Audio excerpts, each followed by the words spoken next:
তো বন্ধুরা, সোনারপুরে বসে আছি, প্রায় 2.5 ঘন্টা হয়ে গেছে। বুকিং ঠিকঠাক মতো ফেয়ার পাচ্ছি না বলে এগোচ্ছি না।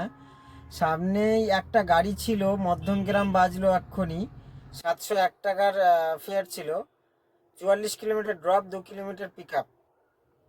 সে মানুষটা বেরিয়ে গেল। আমি বললাম যে তুমি এত কমে বেরোচ্ছ, তো বলছে কি করব, বসে থেকে তো কোনো লাভ নেই, বসে আছি, অন্তত ওইদিকে যাই যদি বুকিং পাই।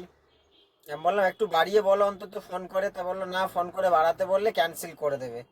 তো আবার এই ইন ড্রাইভারের প্যাসেঞ্জার মানে ও এসিতে যাবে। তো 700 টাকার মধ্যে তোমার টাকা বাঁচবে? 700 টাকার মধ্যে তো কমিশনই কেটে নেবে, 12 টাকা করে কমিশনই। তার মানে কেটে নেবে কমিশনই। এখানে মিনিমাম ভাড়া ছিল 1000 টাকা, সেখানে আমি বললাম তুমি 800 টাকা তো চেয়ে নিতে পারো, অফলাইনে নিয়ে যাও, 800 টাকা চেয়ে নাও। তা বললো না, ওইভাবে যাবো না, এইভাবেই যাবো।